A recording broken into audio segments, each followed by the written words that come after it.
ہمارے نبی فرماتے ہیں میری امت کے لوگ جب روزہ رکھیں گے اور ان کے منہ میں بدبو پیدا ہوگی تو یہ بدبو اللہ کے ہاں مشک سے بھی زیادہ اچھی شمار ہوتی ہے۔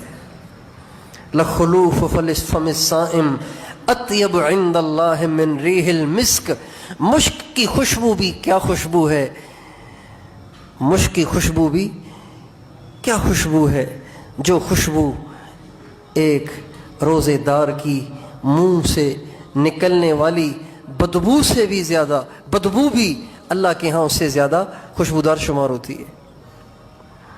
تو رمضان کے مہینے میں اللہ تعالیٰ نے اس امت کو 5 انعام دیے ہیں، ان میں سے ایک انعام یہ کہ ان کے منہ کی بدبو بھی بڑی عالی شان ہے۔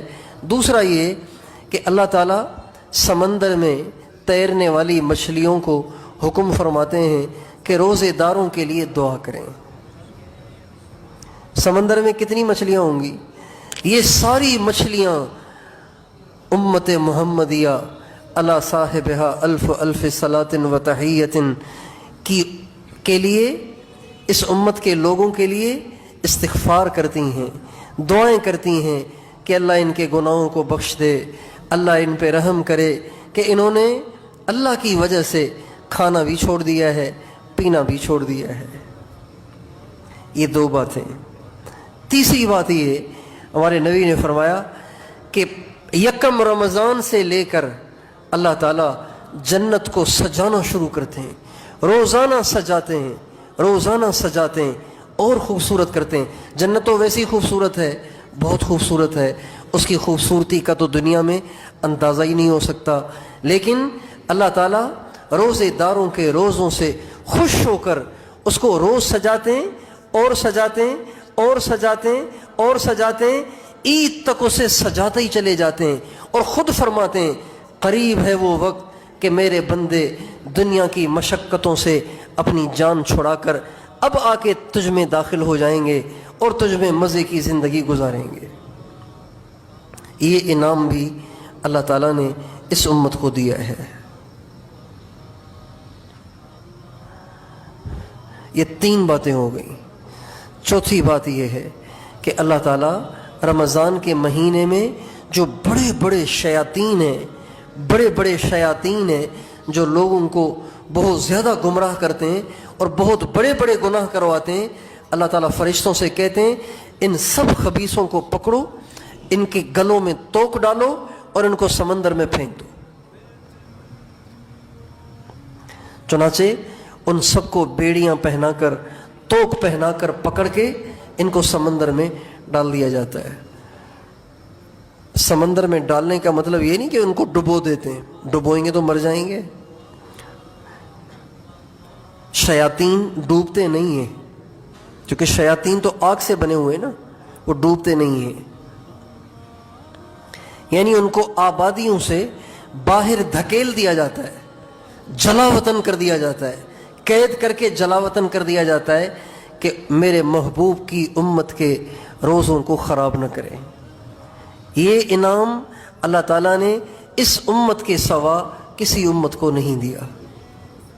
اسی وجہ سے آپ دیکھیں گے کہ تبلیغ والے سارا سال گشتیں کرتے ہیں لیکن مسجد کو بھر نہیں پاتے، اور ادھر رمضان کا چاند نظر آیا اور مسجد بھر جاتی ہے، اس لیے کہ روکنے والے پکڑے گئے ہیں، اس لیے مسجد بھر جاتی ہے۔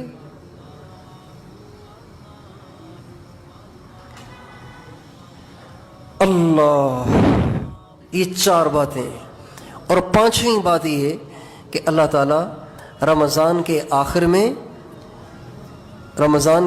میں سارے روزہ رکھنے والوں اور سارے تراویح پڑھنے والوں کو معاف فرماتے ہیں، ان کو بخشش کا پروانہ عطا فرماتے ہیں۔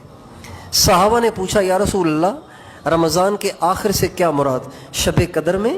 فرمایا نہیں، وَلَكِنَّ الْعَامِلَ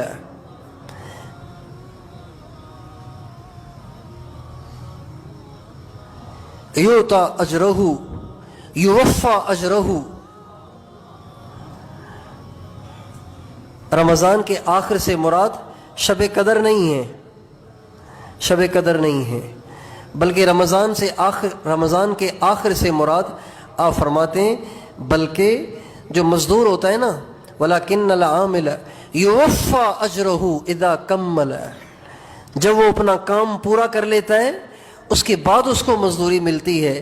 چنانچہ یہ جو بخشش کا عمومی اعلان ہوگا وہ عید کی رات کو ہوتا۔ یہ 5 انعام ہیں جو اللہ تعالیٰ اس امت کو عطا فرماتے ہیں رمضان کے مبارک مہینے میں۔ رمضان کا مبارک مہینہ قریب آ گیا ہے، بہت قریب آ گیا ہے، اس لیے ہمیں رمضان کا استقبال کرنا چاہیے، رمضان کی تیاریاں کرنی چاہیے۔ ہمارے نبی صلی اللہ علیہ وسلم جب رمضان کا مہینہ قریب آتا تھا تو آپ اپنی کمر کو کس لیتے تھے، بستر کو لپیٹ دیتے تھے۔ سارا رمضان کا مہینہ آپ بستر پہ نہیں جاتے تھے، سارا رمضان کا مہینہ آپ بستر پہ نہیں جاتے تھے، عبادت کرتے تھے۔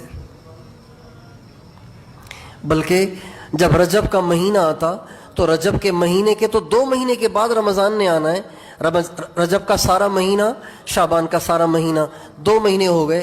لیکن حدیث میں آتا ہے جب رجب کا چاند آپ دیکھتے تھے تو آپ فرماتے تھے اللہم بارک لنا فی رجب و شعبان وبلغنا رمضان، اے اللہ رجب میں شعبان میں برکت دے، اے اللہ اگر دنیا سے جانے کا وقت قریب آ گیا ہے تو مہربانی کر اتنی مہلت تو دے کہ ہم رمضان کا مہینہ پا سکیں۔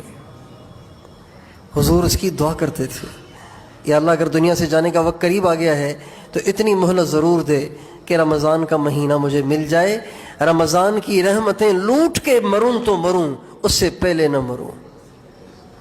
اور یہ بھی حدیث میں آتا ہے آپ علیہ السلام دعا کرتے تھے اے اللہ مجھے رمضان کے لیے سلامت رکھ اور رمضان کو میرے لیے سلامت رکھ۔